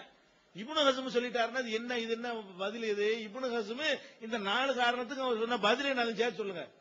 அதனால சந்தேகத்துக்கு இடம் இல்லாம அது பலவீனம் என்பது 100% நிரூபணமாகிவிட்டது. அவங்களுக்கு இருக்கிற ஒரே ஆதாரம் என்ன தெரியுமா, திருமறையின் தோற்றுவாய் தான் இப்ப இருக்கிற ஆதாரம். அதாவது ஜக்காத்தை கொடுத்த பொருளுக்கு திருப்பி திருப்பி கொடுக்கணுங்கிறதுக்கு நான் எழுதின திருமறையின் தோற்றுவாய்ங்கிற அந்த புஸ்தகம் தான் என்னவா இருக்கு பிரதானமான, இது ஒரு ஆதாரமா? அதுல அதையா நான் சொல்லி இருக்கிறேன். நீங்க நாளைக்கு திருமறையின் தோற்றுவாய் படிச்சுட்டு அதுக்கு இதுக்குள்ள வேறுபாடு நீங்க கேளுங்க, நீங்களும் கேட்பீங்க, மக்கள் கேட்கலாம். அதுக்கு நான் பதில் சொல்ல விரும்பல. பாயிண்ட் என்ன, நீங்க சொல்றது காலாகாலம் இருந்தது, தொடரா இருந்தது, இதெல்லாம் கதை. காலாகாலம்லாம் இருக்க கிடையாது. அலி சொன்னதாக மட்டும்தான் அது பொறுப்பாகுமே தவிர உலகமெல்லாம் சேர்ந்து செஞ்சாங்கன்றா ஆயிரம். அப்படி வச்சுக்கிட்டா கூட இப்னு மௌகூஃப்னு உறுதியானா கூட அது உலகமெல்லாம் ஒத்துக்கிருச்சு. அலி சொன்னாருங்கிறது உறுதியாகுமே தவிர உலகமெல்லாம் சொன்னிச்சுனா அதுக்கு. இதெல்லாம் ஒரு மனம் முரண்டுல சொல்லப்படுற ஒரு விஷயம். இப்னு ஹஸ்ம் அவர்கள் இந்த விஷயத்தில் ஆதாரம் இல்லாமல் காரணம் இல்லாமல் தான் சொல்றாரு. காரணத்தை நீங்களும் சொல்லல, அவரும் சொல்லல. அவரும் சொல்லல, நீங்களாவது பொறுப்பேற்றுக் கொண்டு காரணம் சொல்லணுமா இல்லையா? காரணம் சொன்னா தான் இப்னு ஹஸ்ம் இழுக்காம நீங்களே சொல்லிருப்பீங்கள. காரணம் இருந்தா நான் சொன்ன 4 காரணத்துக்கு வரிசையா என்ன தப்புன்னு நீங்க சொல்லிருப்பீங்களே. அதனால இதெல்லாம் மேட்டர் கிடையாது. திருப்பி சொல்றேன், ஒவ்வொரு வருஷம் அபூதாவுத் ஹதீஸ் எப்ப வைக்கிறாரு, அவர் கேட்டுக்கொண்டு இதுதான் கடைசி எனக்கு அது தெரிந்து கொண்டு என்ன செய்யறாரு, இந்த குள்ளாம அப்ப வச்சிருந்தீங்களா இதுக்கு மேல பீஸ் பீஸா இருக்கும். இந்த இப்ப சொன்ன 200 திருகம் இருக்கு பாருங்க, அதுக்கு மேல பீஸ் பீஸ் அவர் எழுதியிருக்காரு. பதில் அதை படிச்சு பாத்தீங்கன்னு சொன்னா அவர் எழுதுனதை வைத்து அதை பலவீனம் நிரூபிச்சிடலாம். அதெல்லாம் நீங்க ரெண்டையும் படிச்சு நீங்க மக்கள் கேள்வி கேட்பீங்க, அதுவும் பலவீனமானது. அப்பதான் இன்னும் சொல்ல போனா நான் ஏற்கனவே சொல்லிட்டேன், அவங்க நம்பிக்கைப்படி இதுதான் வெயிட்டானது. அதே இந்த நிலைன்னா 2வது நீங்களே பாத்துக்கிறீங்க. அவங்க நம்பிக்கை பிரகாரம் எதை முதல்ல வைப்பாங்களோ அதுதான் வெயிட்டானது இந்த லட்சணத்தில் இருக்கிறது. திருப்பி நான் வருகிறேன், இது மாதிரியான காரணங்களை சொல்லாதீங்க. இப்னு ஹஸ்ம் சொன்னாரு, இதுதான் காலகாலம் இருந்தது, இதுதான் பல வருஷங்களாக உலகத்தில் நடைமுறையில் இருந்தது, இதை சொல்லாதீங்க. மார்க்கத்தில் புது கருத்து பழைய கருத்துங்கிறதுக்குரிய ஒரே அளவுகோல் அல்லாஹ்வுடைய ரசூல் சொன்னது பழசு, சொல்லாத எல்லாம் புதுசு. குல்ல முஹதத்தின் பிதா தான். இது முஹதத்து, இது பிதாத். எது பிதாத்து? இது இல்லாத ஒன்ன மார்க்கத்தில் அல்லாஹ்வும் ரசூலும் சொல்லாத ஒரு சட்டத்தை நீங்க சேர்த்து இல்லாத ஒரு சட்டத்தை சொன்னீர்களே, ஆனால் அது குல்ல நீங்க கேட்டில கூடாது என்று அது கூட வந்துடும். அப்படி இது பிதாத், ரசூல் ஸல்லல்லாஹு அலைஹி வஸல்லம் சொன்னாத ஒரு விஷயம். ஆனா தலைப்பு அது இல்ல. அதனால அதுக்குள்ள போல தெரியும், முடிச்சுட்டு தான் அதுக்கு போகணுங்கிறதுனால. அதனால தெளிவாக நாங்கள் சொல்கிறோம், கொடுத்த பொருளுக்கு திரும்ப திரும்ப கொடுக்க வேண்டும் என்ற ஒரு விஷயத்தை எந்த விதமான ஆதாரபூர்வமான ஹதீஸை கொண்டும் உங்களால் நிறுவ முடியவில்லை. அது பலவீனம் என்பதற்கு நாங்கள் எடுத்து வைத்த காரணங்கள்ல ஒன்றை கூட தகுந்த ஆதாரங்களோடு தகுந்த சான்றுகளோட உங்களால் மறுக்கவே முடியவில்லை. நீங்க எடுத்து காட்டுறது குறைஞ்சபட்சம் அது மௌகூஃப்னு வச்சுக்கிறோமே அப்படிங்கிற அளவுக்கு தான் உங்களால் வர முடிகிறது. மௌகூஃப்னு வச்சாலும் இந்த உலகமெல்லாம் சேர்ந்து ஒத்துக்கிட்டாங்க என்று அது வராது. இரண்டாவது, ஒவ்வொரு வருஷமும் அபுதாபுல வரக்கூடிய ஹதீஸ் இதுக்கு மேல பலவீனமானதாக இருக்கிறது. அப்ப எல்லா வகையிலையும் பலவீனமான ஒரு ஹதீஸை கொண்டாந்து வைத்துக் கொண்டு நீங்கள் உங்கள் வாதத்தை நிறுவுகிறீர்கள். முதல்ல ஹதீஸ் சரியானது என்பதை நீங்கள் என்ன செய்யணும், நிறுவ கடமைப்பட்டிருக்கிறீர்கள். இப்ப அடிப்படையான விஷயத்தை தொகுப்புரையா இருக்கிற காரணத்தினால் நான் திரும்ப ஆரம்பத்திலிருந்து இதுவரை உள்ளதை தொகுத்து சொல்வதற்கு தான் நான் இதை பயன்படுத்த வேண்டும், இல்லாட்டி வேஸ்டா போய்விடும். என்ன பிரச்சனை? ஜகாத் விஷயமாக நாங்களும் இந்த கருத்தில் தான் இருந்தோம் ஒரு காலத்தில். அதுல எங்களுக்கு ஒரு மாற்று கருத்தோ வெறுப்புலாம் எங்களுக்கு கிடையாது. எங்களுக்கு சின்ன வயசுல சொல்லித்தந்த ஒரு கருத்தை நிறுவுவதற்காக வேண்டி இப்படி ஒரு நிலைப்பாட்டை நாங்கள் எடுக்கல. இன்னும் சொல்ல போனால் எதை சொல்வதில் மக்கள்கிட்ட கடுமையான எதிர்ப்பு வருமோ அது மாதிரியான ஒரு விஷயத்தை ஒருத்தன் எடுத்துக்கொண்டு அதுல போய் விசைப்பரிச்சை எல்லாம் பண்ண மாட்டான், வேற உள்நோக்கம் இருந்தா கூட. இது அவ்வளவு பெரிய பாரதூரமான விளைவை எல்லாரையும் ஒண்ணு சேர்த்து ஒரு பெல்ட்ல ஆக்கும்னு எங்களுக்கு தெரியும். இதை லேசா எடுத்துக்கிற மாட்டீங்கன்னு தெரியுங்க. பேசிக் சரியா உட்காரல. குர்ஆன் சுன்னான்னு சொன்னவங்களுடைய பேசிக்கே மாறி போன நிலையில மற்றவர்கள் என்னவாவாங்க அதெல்லாம் எங்களுக்கு தெரியும். தெரிஞ்சும் நாங்க என்ன பண்றோம், என்ன வேணாலும் நினைச்சிட்டு போங்க, உலகமே சேர்ந்துக்கிட்டு வேணாலும் வாங்க, எங்களுக்கு வேண்டியது அல்லாஹ்வும் ரசூலும் சொன்னது. அதை எடுத்து ஒரு சொல்ல காட்டுங்க, டாபிக் ஓவர். அதை காட்டாம நீங்க விடிய விடிய வருஷ கணக்கில் பேசினாலும் சரி, அது மக்களை குர்ஆன் ஹதீஸை ஏற்றுக்கொண்ட மக்களை கொஞ்சம் கூட அது அசைக்காது. கடுகுல லட்சத்துல ஒரு அளவு கூட மாற்றம் வராது என்பதை நீங்க என்ன செய்யணும், நீங்க வேணா ஒரு கருத்துல இருக்கிறோம் என்பதற்காக அதுல நீங்கள் பிடிவாதமாக இருக்கலாம். குர்ஆன் நம்ம ரசூலுல்லாஹ் சொல்லாத ஒண்ணை ஏன் இவங்க சொல்றாங்க, அப்படி சொல்றது இந்த கருத்து வரமாட்டேங்குதே. அதுல கூட இந்த லைஃப் உழவு லைஃப்னு சொல்றாங்களா, அதுக்கு பதில் வரமாட்டேங்குதே. இதான நம்ம நிலைமை, இதை வச்சு தானே உழவு பண்ணினாங்க, இதை வச்சு தானே முன்னாடி இத ஆய்வு பண்ணிட்டு இருந்தாங்க என்பதுதான் மக்களுக்கு வருமே தவிர நிச்சயமாக வராது. திருப்பியும் சொல்கிறேன், எந்த ஒரு சரத்தும் போடாமல் பொதுவாக ஒரு விஷயம் சொல்லப்படுமையானால் அதனுடைய பொருள் அதுல வேற காரணங்களோ சான்றுகளோ ஆதாரங்களோ சேர்க்கப்படவில்லையானால் அதனுடைய பொருள் ஒரு தடவை என்பதுதான். ஒரு தடவை என்பதற்கு மேல வருஷம் என்றோ மாசம் என்றோ சேர்ப்பதாக இருந்தால் அதுக்கு ஏதாவது ஏற்கத்தக்க நியாயமான புறக்காரணங்கள் இருக்க வேண்டும், புறக்காரணங்களை கொண்டாந்து நிறுவ வேண்டும். அப்படி நிறுவாத வரைக்கும் நீங்க அது வருஷம் நீங்கள் சொன்னீர்களேயானால் அது உங்கள் ஊகமாகத்தான் இருக்கும் என்பதுதான் எங்களுடைய உறுதியான, சந்தேகத்துக்கு இடமில்லாத, பிரதானமான, முதன்மையான, இன்னும் சொல்ல போனால் ஒரே ஆதாரம் அதுதான். ஒரே ஆதாரம் என்ன, உங்கள்கிட்ட ஆதாரம் இல்லை என்பதுதான் எங்களுடைய ஒரே ஆதாரம். ஆதாரம் என்னன்னு கேட்டா, இன்னும் ஆதாரத்தை வைக்கவில்லை, வைக்க வேண்டியதில்லை. அது ஒரு அடிப்படை நிறைய பேர் நினைச்சிட்டு இருக்காங்க, நீங்க ஆதாரமா வைக்கல, நாங்க ஏன் வைக்கணுங்கிற. குர்ஆன்லயும் ஹதீஸ்ல இல்ல இருக்குன்னு சொல்றவங்க வைங்க, நாங்க தான் இல்லங்கிறோமே, அந்த கருத்துல வராதுங்கிறோமே, அந்த கருத்து தராதுங்கிறோமே. அப்ப புதையலுக்கு சொல்லுங்க கேட்டோமே, புதையலுக்கு 5ல் 1 சொன்னாங்கல்ல, வருஷம் 5ல் 1 சொல்லிவிட்டு சொல்லுங்க. விவசாயத்துக்கு 10ல் 1 20ல் 1 சொன்னாங்கல்ல, அதையும் வருஷம் தான், அதையும் சொல்லிவிட்டு இதையும் சொல்லுங்க. ஏன் அதுக்கே அந்த அர்த்தம் வரல, இதுக்கே அந்த அர்த்தம் வருது? அதுவும் ஜகாத் தானே. வருஷம் 10ல் 1 கேட்டமா இல்ல, ஆரம்பத்தில் அதுக்கு பதில் வந்துச்சா? 10ல் 1 20ல் 1 கேட்டா அதுக்கு பதில் கிடையாது. புதையலை பத்தி கேட்டா பதில் கிடையாது. லா இலாஹ இல்லல்லாஹ் சொல்லுங்கன்னு கேட்டா வாரமா மாசமா அதுக்கு பதில் கிடையாது. அப்ப ஏன் இப்படி, அப்ப என்ன அதுக்கு என்ன விளங்குது? இதான் அதுக்கு அர்த்தம் விளங்குது. ஒரு சில உதாரணம் நான் காட்டாத உதாரணத்தை காட்டியிருப்பேன், அது மேட்டர் கிடையாது. சொத்து வாரிசு முடிஞ்சு சொத்தை பிரிச்சுட்டா எப்படி போய் கேட்பாங்க, கரெக்ட் விட்டாங்க. சொல்ல வேண்டிய அது முதலாவது அதிகமாக நியாயப்படுத்திட்டு இருந்தோம். சில உதாரணம் காட்டுவதில் வேண்டாம் நாங்கள் தப்பு செஞ்சிருக்கலாமே தவிர ஆர்குமெண்ட்ல வாதத்தில் என்ன செய்யல, தப்பு செய்யல. சில விஷயங்களை எடுத்து சொல்லுங்க, உதாரணம் காட்டு நம்ம வேலை, நம்மளா அதை காட்டுற அந்த பொருத்தி பார்ப்பது, அதுல 1-2 மிஸ்டேக்குகள் நிகழ்ந்திருக்குமே தவிர பேசிக் நீங்க பார்த்தீர்களே ஆனால் நம்ம சொன்ன எல்லாத்துக்கும் அவங்க கண்டுக்கிறாம தான் போயிருக்காங்க. நிறைய தவறா சொல்லி இருக்காங்க, மாத்தி பேசி இருக்காங்க, ரசூலுல்லாஹ் பேர்ல அது பண்ணிருக்காங்க, தப்பா அர்த்தம் செஞ்சிருக்காங்க, காலபாதுகம்ங்கிறத விட்டு இருக்காங்க. இதெல்லாம் வரிசையா சொன்னமே, எல்லாத்தையும் இப்படி கண்டுக்கிறாம இப்படி உட்கார்ந்து இருந்துட்டு இப்ப வந்துட்டு என்ன செய்யறது, இந்த இதுல இருந்து வழங்குகிறது ஆதாரம், அதெல்லாம் நீங்க நாளைக்கு கேட்பாங்க உங்கள்ட்ட. இப்போ ஏன்னா எனக்கு டைம் வந்து இப்ப அதுக்குரிய டைம் இல்ல, அது விளக்குவது ரொம்ப வேணும். குள்ள ஆம்புக்குள்ள இப்ப நான் இறங்கணும்னு சொன்னா அந்த குள்ள ஆம்புல உள்ள அம்புட்டை அக்கு பேர் நேரம் அலசுறதுக்கு எனக்கு இருக்கிற இந்த ஒரு 10 நிமிஷம் போதுமா? 10 நிமிஷம் கூட இருக்கான்னு நினைக்கிறேன். இருக்கு 10 நிமிஷம் பத்தாது. அதுக்கு இத்தனை சிட்டிங்ல பேசி இருக்கிறோம் 4 பேர் பலவீனங்கிறதுக்கு. அதுக்கு மேல பலவீனத்தை பேச எத்தனை சிட்டிங் வேணும்? அப்படின்னா நீ என்ன பண்ணிருக்கணும், டக்கு டக்குன்னு போட்டது அதையும் கேப்ப வச்சிருக்கணும். நீங்க சரியா, நான் கேட்கிறேன், உங்களிடத்தில் நேர்மையான போக்கு இருந்தால், உண்மையே கண்டறியணும் மக்கள் என்பது இருந்தால் நீங்க என்ன செஞ்சிருக்கணும்? எவ்வளவு டயத்தை நீங்க வேஸ்ட் பண்ணீங்க, எவ்வளவு நேரத்தை வந்து ஒன்னும் உருப்படி இல்லாத விஷயத்துக்கு பயான் பண்ண, அது கூட நீங்க நல்லா பண்ணுவீங்க. அதுக்கு நான் சொன்னேன், அது மாதிரியான விஷயங்களுக்கு நீங்கள் வந்து பயன்படுத்தினீர்களே தவிர, தேவையில்லாத விஷயங்களுக்கு உங்களோட நேரத்தை வேஸ்ட் பண்ணீங்களே தவிர, அந்த நேரங்கள்ல நீங்க எடுத்து வைக்காம முடிய போற நேரத்தில் எடுத்து வச்சதுக்கு என்ன காரணம்? அப்படின்னா என்ன அர்த்தம்? முடிய போகுது, அதோட டைம் இல்லாதனால அவங்க பதில் சொல்ல மாட்டாங்க.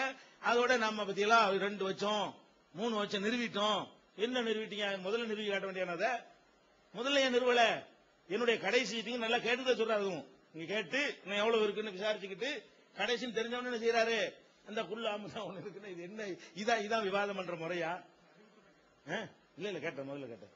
நான் பேச ஆரம்பிக்கும் போது கேட்டேன், பேச ஆரம்பிக்கும் கேட்டேன், நாங்க அதில் கேட்டோமா? பேச ஆரம்பிக்கும் போது கேட்டுதான் பேசணும்.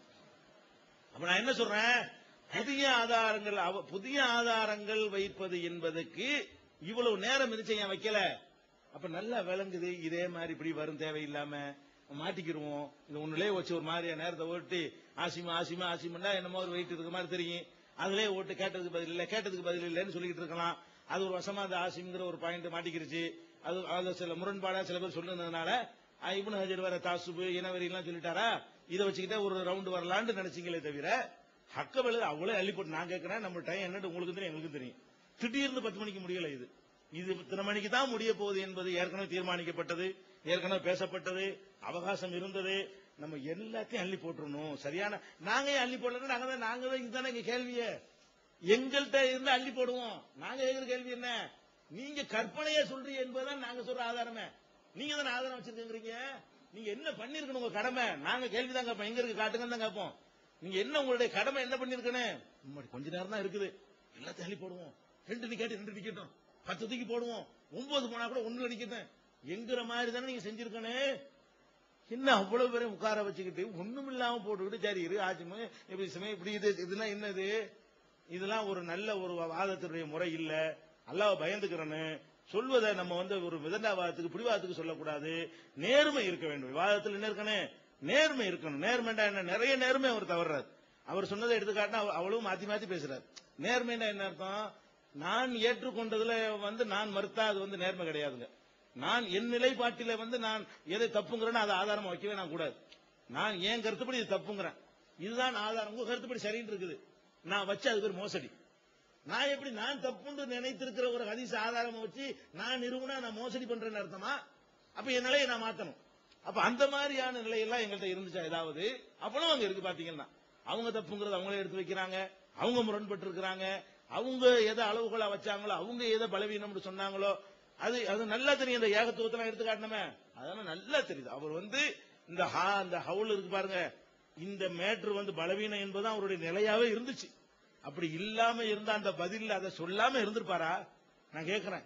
எங்களை விமர்சிப்பதற்கு அவ்வளவு வெயிட்டான ஒரு ஹதீஸை வச்சிருந்தாருன்னா அதை விமர்சிக்கிறதுக்கு மீண்டும் குழப்பம்ங்கிறதுல எதை எடுத்து போட்டுப்பாரு? இந்த ஹதீஸுக்கு மேல ஒரு ஹதீஸா வேண்டும், எங்க இதையா பலவீனமாக்குறீங்க அப்படின்னு கேட்டுப்பாரா இல்லையா? அப்ப அதை கேட்காம அது நிறுவுற ஒரு விஷயம், அவங்களுடைய அதாவது மறுப்பு சொல்ற விஷயம் இல்ல, அவங்களுக்கு முதன்மையான பிரதானமான முதல் ஆதாரமாக அதுதான் இருந்தது. அதை சொல்லாம விட்டுட்டாங்கன்னா என்ன அர்த்தம்? அப்ப நல்லா தெரியுது, ஏகத்துவத்துக்கு மறுப்பு எழுதுற நேரத்தில் அவங்க இதை பலவீனம் என்றுதான் அவங்க மனசாட்சி சொன்னது, ஏத்துக்கொண்டார்கள். இந்த சபையில ஆதாரம் ஒண்ணு வைக்கிறதா இருந்தா குறைஞ்ச பலவீனம் அவங்க கணக்கு போட்டு இதை வச்சாங்க. சரியா? மற்ற இதோட கொடுத்தா இருக்கு, அதுக்குத்தான் அவர்கள் வச்சார்களே தவிர, ஆனா அதோட குறைஞ்செல்லாம் இருக்குது. அவங்க கணக்கு என்ன போட்டாங்கன்னு கேட்டா இது ரொம்ப கம்மின்னு நினைச்சு போட்டாங்க, 4 ஆகி போச்சு. 2 உள்ளதை போட்டிருக்கலாம். நம்ம குறைஞ்ச பலவீனத்தை விட்டு அதுதான் இப்ப நடந்திருக்கே தவிர கண்டிப்பாக நீங்கள் உங்கள் மனோ இச்சைப்படியும் நீங்கள் ஏற்கனவே கொண்டிருக்கிற கொள்கைக்கு மாற்றமாகவும் நீங்கள் ஏற்கனவே இருக்கிற நிலைப்பாட்டுக்கு மாற்றமாகவும் உங்களுக்கு முரணாகவும் அவ்வளவை நீங்க பேசியிருக்கிறீங்க, அவ்வளவு எடுத்து வச்சிருக்கிறீங்க.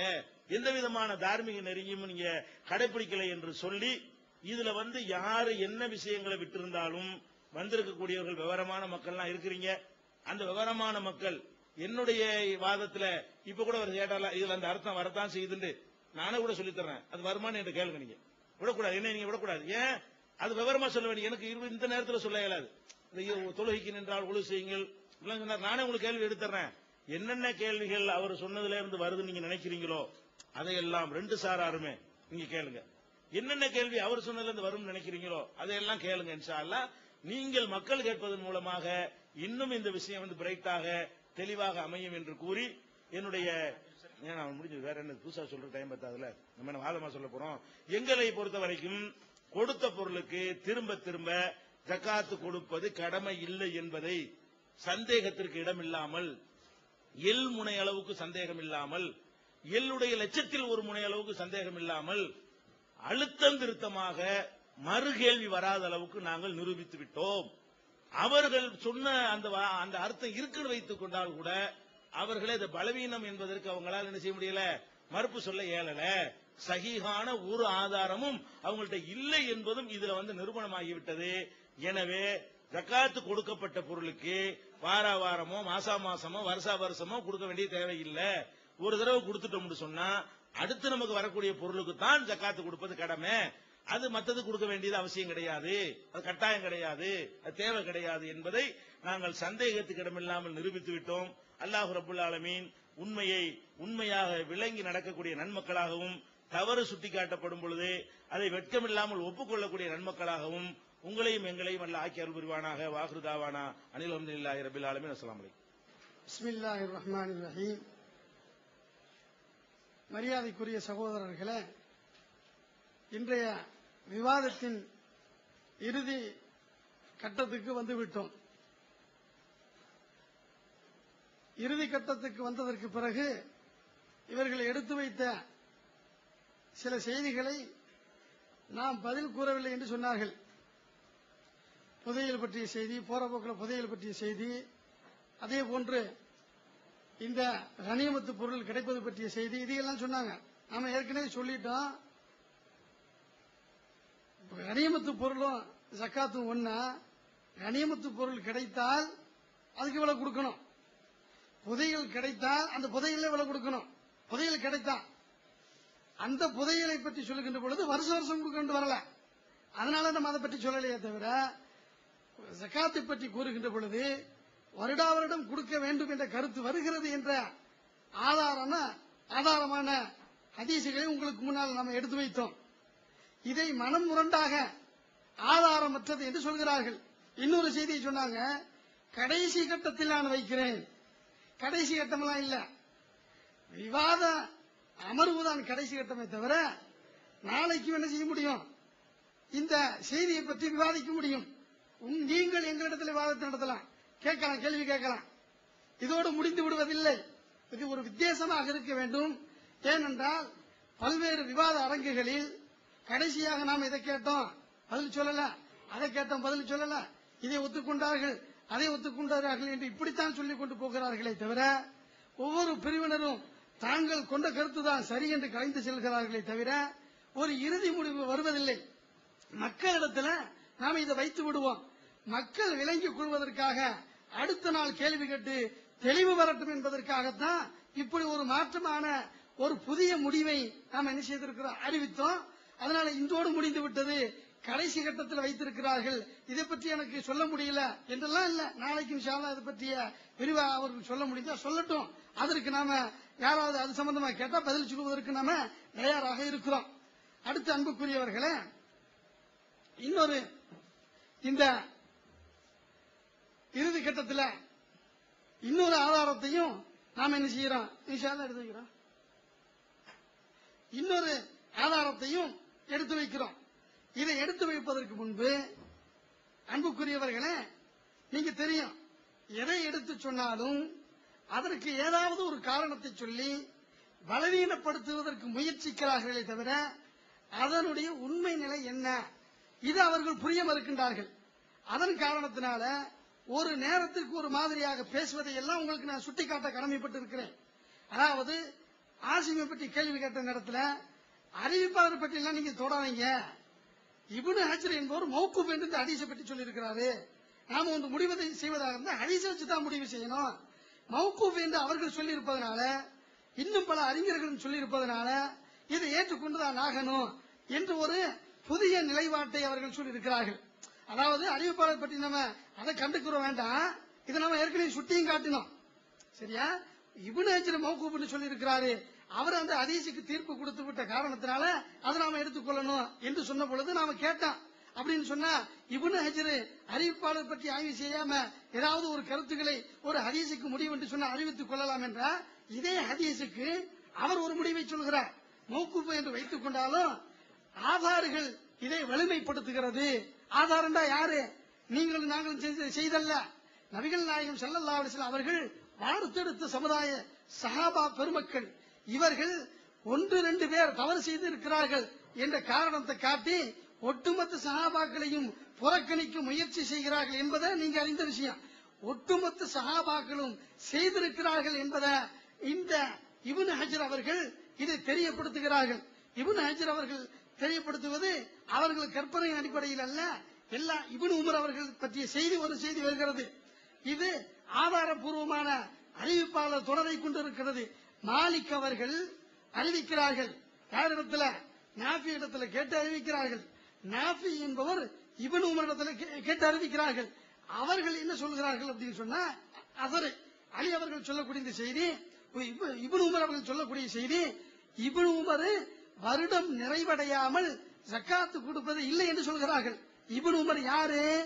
அவரை பற்றி இவர்களே விளக்கம் தருகின்ற பொழுது இப்னு உமர் யார் என்று சொன்னால், அதாவது மற்ற சஹாபாக்களை விட இவர் ஒரு வித்தியாசமான ஒரு நபித்தோழர், சிறந்த நபித்தோழர். அதாவது நபிகள் நாயகம் ஸல்லல்லாஹு அலைஹி வஸல்லம் அவர்கள் மார்க்கம் ஷரியத் என்ற அடிப்படையில் எதை ஒன்றை செய்கிறார்களோ அதையும் செய்வார்கள். எதை மார்க்கம் அல்லாத இயற்கை என்ற அடிப்படையில் எதை செய்கின்றார்களோ அதையும் அவர்கள் செயல்படுத்துவார்கள் என்று ஒரு செய்தியை சொல்லிவிட்டு ஒரு மரத்தில் அமர்ந்தார்கள் என்று சொன்னா அது அந்த இடத்தில் சென்று அமர்வது கடமை இல்லை என்றிருந்தாலும் இப்னு உமர் அவர்கள் அந்த இடத்தில் போய் சென்று என்ன செய்வாங்க? அமர்வார்கள். அதாவது நபிகள் நாயகம் ஸல்லல்லாஹு அலைஹி வஸல்லம் அவர்கள் சொல்லாத, கூறாத, செய்யாத எந்த ஒரு செயலையும் இப்னு உமர் அவர்கள் சுயமாக சொல்ல மாட்டார்கள் என்ற செய்தியை சொல்கின்றார்கள்.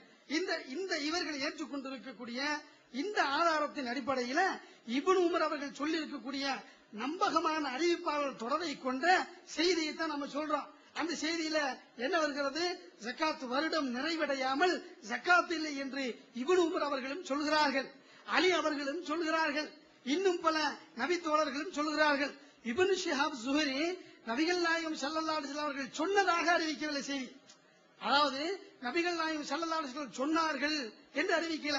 அப்படி அறிவித்திருந்தால் அந்த செய்தியை நாம பரிசீலிக்கணும். ஏன்னா இவர் அவர் சந்திக்கவில்லையே, அவர் சந்திக்காத இறை தூதர் சொன்னதாக சொல்கிறாரே, அப்படி சொல்லல. எப்படி சொல்கிறார்கள் என்றால், லம் யப்லுகுனா அன் அஹதின், யாரிடமிருந்து நமக்கு செய்தி கிடைக்கவில்லை.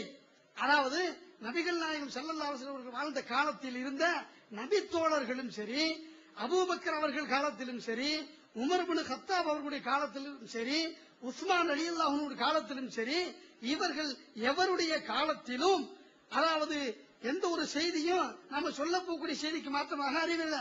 என்ன சொல்றாங்க? வருடா வருடம் தான் ஜக்காத்தை அவர்கள் எடுத்து வந்தார்கள். இந்த செய்திக்கு மாற்றமாக யாரும் ஒரு செய்தியை அறிவிக்கவில்லை என்று சொல்கிறார். இது வரலாற்று சம்பந்தமான ஒரு செய்தி. இதை நாம எப்படி எடுத்துக்கொள்ள வேண்டும் என்று சொன்னால், அதாவது இப்னு ஷிஹாப் அவர்கள் ஹிஜ்ரி 50 அல்லது 51 பிறக்கின்றார்கள். இப்படி பிறக்கின்ற பொழுது நபிகளார் வார்த்தெடுத்த நபி தோழர்கள் வாழ்ந்த காலகட்டத்திலே இவர்கள் வாழ்கிறார்கள். அனஸ் அவர்களை சந்தித்திருக்கிறார்கள், அவரிடத்தில் ஹதீசுகளை கேட்டு இருக்கிறார்கள். மிஸ்வர் இப்னு மஹ்ரமா போன்று இருக்கக்கூடிய சஹாபிகளை சந்தித்திருக்கிறார்கள். இவர்கள் மூலமாக ஒரு செய்தியை அறிகிறார்கள். என்ன செய்தி? அபூபக்கருடைய காலத்திலும் சரி, உமருடைய காலத்திலும் சரி, அதே போன்று உஸ்மான் அவருடைய காலத்திலும் சரி, வருடா வருடம் தான் ஜக்காத்தை எடுத்து வந்தார்கள். இதற்கு மாற்றமாக எந்த ஒரு மாற்று கருத்தும் இல்லை என்ற செய்தியை சொல்கிறார்கள். இப்ப நாம் ஒரு விஷயத்தை விளங்கணும். ஜக்காத்தை எடுப்பது கொடுப்பதல்ல, ஜக்காத்து என்பது எடுப்பதுதான். அரசாங்கம், அதாவது ஆமிலீன்களை அல்லாஹ்வும் குர்ஆன்ல சொல்லி காட்டுகிறான். ஜக்காத்தை வசூல் செய்வதற்காக அரசு சிலரை நியமனம் செய்து வசூலிப்பதற்காக என்ன செய்வாங்க, அனுப்பி வைப்பார்கள். அவர்கள் சென்று அதை இந்த ஜக்காத்தை திரட்டி வருவார்கள். இதுதான் நடைமுறை என்பதை அல்லாஹ் குர்ஆனை சொல்லி காட்டுகிறான். நபிகள் நாயகம் ஸல்லல்லாஹு அலைஹி வஸல்லம் அவர்களும் இவ்வாறுதான் அனுப்பி வந்திருக்கிறார்கள். ஆனால் அனுப்பிய செய்தி உமர் இப்னு கத்தாப் அவர்கள் எல்லாம் ஜக்காத் வசூலிப்பதற்கு அனுப்பி வைத்திருக்கிறார்கள். இந்த அனுப்பி இருக்கக்கூடிய செய்தி எப்படி நடந்தது என்று சொன்னால், வருடா வருடம் அனுப்பப்பட்டிருக்கிறது என்ற செய்தியை இப்னு ஷிஹாப் அவர்கள் சொல்றார். வரலாற்று செய்தி. இப்னு ஷிஹாப் என்பவர் பொய் சொல்லக்கூடியவர் அல்ல. வரலாற்று செய்தியை நாம நம்புவதாக இருந்தால் என்ன செய்யணும், இதை ஏற்றுக்கொண்டுதான் ஆக வேண்டும். பொய் சொல்லுகிறார் என்று நாம சொல்லி இந்த செய்தியை புறக்கணிக்க முடியாது. இப்படி நாம புறக்கணிக்க முனைந்தோம் என்று சொன்னா வரலாற்று செய்திகளில் பல செய்திகளை நாம என்ன செய்யணும், புறக்கணிக்க வேண்டிய நிலை ஏற்படும். என இப்னு ஷிஹாப் ஸூர் என்ற இந்த வரலாற்று செய்தி அனைவருக்கும் தெரிந்ததாக இருக்கிறது. இப்னு ஷிஹாப் வாழ்ந்த காலத்தில் என்ன செய்தி பரவலாக எல்லோரிடத்திலும் நடைமுறை இருக்கிறதுன்னு சொன்னா, அபூபக்கர் வருட வருடம் தான் ஜக்காத் எடுத்தார்கள், உமர் அவர்கள் வருட வருடம் தான் ஜக்காத் எடுத்தார்கள், உஸ்மான் அவர்கள் வருட வருடம் தான் ஜக்காத் எடுத்தார்கள், அலி அவர்களை ஒப்புக்கொண்டார்கள். அலி அவர்கள் வருட வருடம் தான் ஜக்காத்துங்கிற செய்தியா அதுல இருக்குதுங்கிற ஒத்துக்கொண்டார்கள். இது இப்னு ஷிஹாப் ஸுஹ்ரி அவர்கள் வாழ்ந்த காலத்தில் உள்ள இந்த செய்தியை சொல்கிறார்கள். அதே போன்று இமாம் ஷாஃபி அவர்கள் தமது நூலிலே குறிப்பிடுகின்ற பொழுது அந்த ஹிஜ்ரி 150வது ஆண்டு காலத்தில் இந்த செய்தியை சொல்லும் பொழுது வருடா வருடம் ஜக்காத்து எடுத்தார்கள் என்ற செய்தியை மாற்றமாக வேறு ஒரு கருத்து இல்லை என்று அவரும் சொல்கிறார்கள். அதே போன்று குர்ஆனும் நபிமொழியும் உள்ளதை உள்ளபடியே பின்பற்றக்கூடியவர்கள் என்று இவர்களால் சான்றளிக்கப்பட்ட இப்னு ஹஸ்ம் அவர்களும் தனது நூலிலே ஹிஜ்ரி 4வது நூற்றாண்டிலே பிறந்து வாழ்ந்த அந்த அவர்களும் இந்த கருத்தை தான் சொல்கிறார். வருடா வருடம் கொடுக்க வேண்டும் என்ற செய்தியை தான் சொல்கிறார்.